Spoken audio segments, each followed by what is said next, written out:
Today I'd like to show you how to use Screencastify to record your screen so that you can share details with your students. Screencastify is only one of the options. The first thing I want to do is I'm going to go to Google, or if you have Google Chrome installed, then you can search directly here. But if you're on Google, you can search for Screencastify over here. Or again, like I mentioned, if you're up here, you can search from here as well. I'm going to choose the first option, which is this one. And again, if you want, you can check out this, but it's pretty simple. All you have to do is click on Add to Chrome.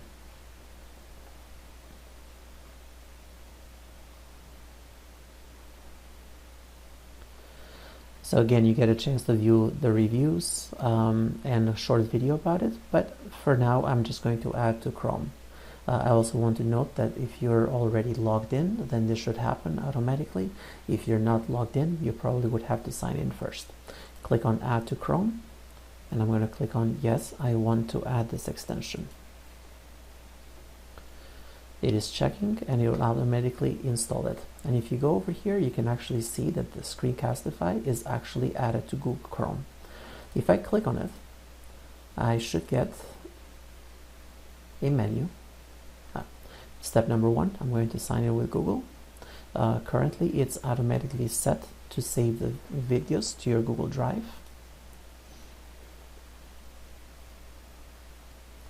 And then you have a quick tutorial or a quick setup for the microphone and for drawing tools. So I'm going to click on Allow, and I'm going to allow it for right now.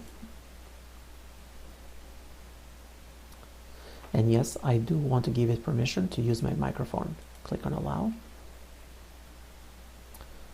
And pretty much Screencastify is already set up for me.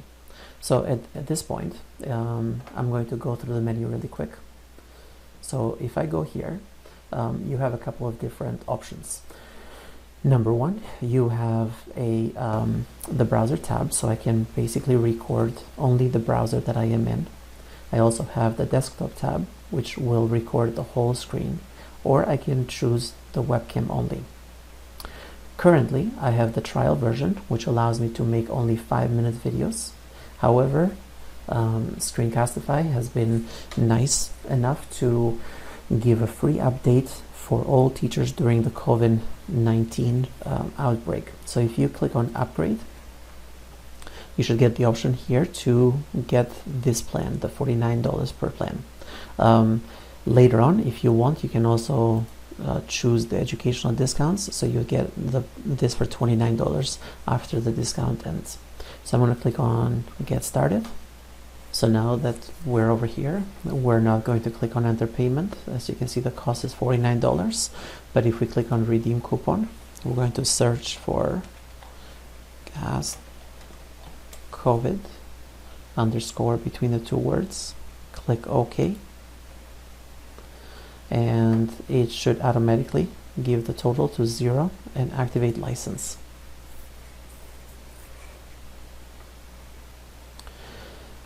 Over here, if you want, you can go through a user guide, basically giving you some information, but let's just check this out really quick together. So if I click on this, I have a couple of different options. Like I mentioned before, you have the option to record a browser tab, the desktop, or a webcam only.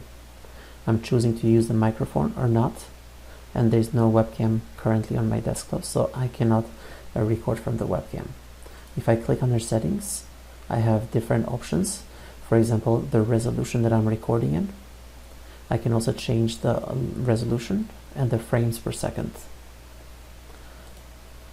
If I go to notifications, it'll give you a list of notifications when they arise, and then also if you have different recordings, your list of recordings would be available over here. So if I go back to this, again, you have your recordings, your subscriptions, your options, and also an editor. So let's do a quick recording. So the first thing I'm going to do is I'm going to click on Browser tab, click on Record, and you can see that the timer is starting. So for example, if I want to record this part, so and you can basically give a tutorial to the students. So again, all the steps are available here as well.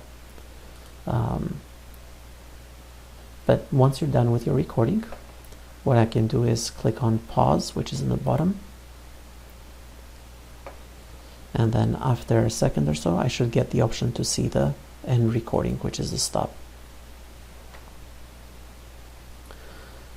So I've recorded my video. Again, the tutorial kind of goes around to kind of give you a little bit more information.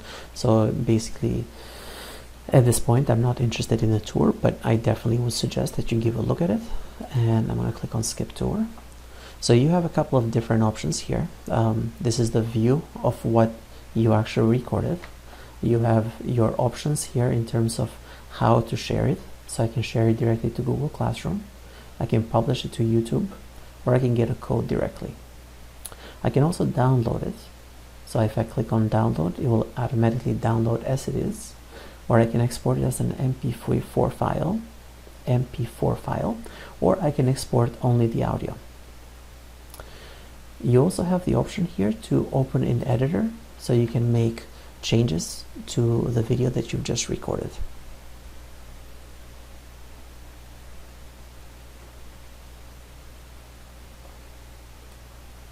So again, this allows you to remove or edit some of the parts from the video. If I click on close, you can see that the video is actually showing up in the bottom part. This is what we recorded.